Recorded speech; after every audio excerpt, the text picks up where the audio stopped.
राजा राम की नगरी में लंदन के टेम्स और दुबई के मरीना सा आभास देगी पवित्र सरयू, चलेंगे 2 क्रूज।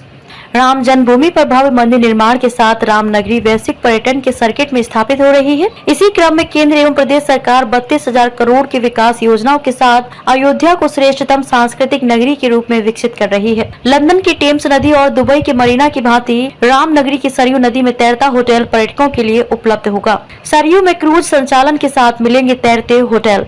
अयोध्या क्रूज लाइन की ओर से सरयू नदी में क्रूज संचालन के अतिरिक्त यह सुविधा प्रदान की जाएगी।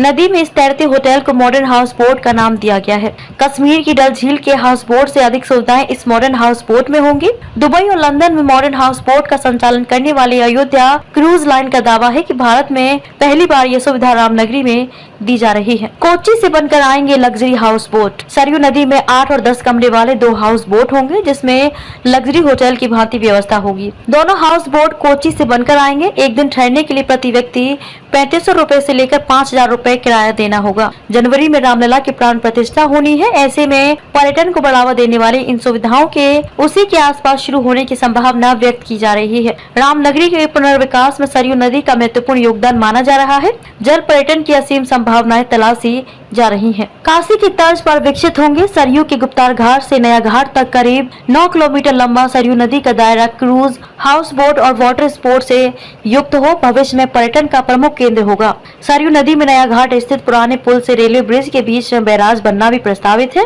बैराज की लंबाई 1 किलोमीटर व चौड़ाई 150 मीटर होगी। इसके अतिरिक्त सरयू नदी के घाटों को काशी की तर्ज पर विकसित करने की भी योजना बनाई जा रही है। नगर निगम के अपर नगर आयुक्त अरुण कुमार गुप्त ने बताया कि अयोध्या क्रूज लाइन से अनुबंध पूरा हो चुका है। इसके संचालन के लिए मीरापुर द्वावा में पर्यटन विभाग की 6000 वर्ग मीटर भूमि प्राप्त हो चुकी है। यहाँ इस योजना के संचालन एवं रेस्टोरेंट के लिए व्यवस्थाएं की जाएंगी। यह निर्माण अस्थायी होगा। सरयू नदी में संचालित होंगे 2 क्रूज। सरयू नदी में संचालित होने वाले क्रूज की संख्या अभी तक तय नहीं हुई थी, लेकिन अब यह स्थिति भी स्पष्ट हो गई। यहाँ 2 क्रूज का संचालन होगा। एक क्रूज पर नाश्ते और खाने का प्रबंध होगा, जबकि दूसरे क्रूज पर खाने की व्यवस्था नहीं होगी। इसलिए दोनों का किराया भी अलग अलग रखा गया है। दोनों क्रूज की क्षमता 150 लोगों की होगी। क्रूज पर पर्यटन की अवधि 2 घंटे की होगी। क्रूज पर भगवान राम से जुड़े प्रसंगों के साथ साथ प्रत्येक घाट की महत्ता के बारे में पर्यटकों को जानकारी प्रदान की जाएगी।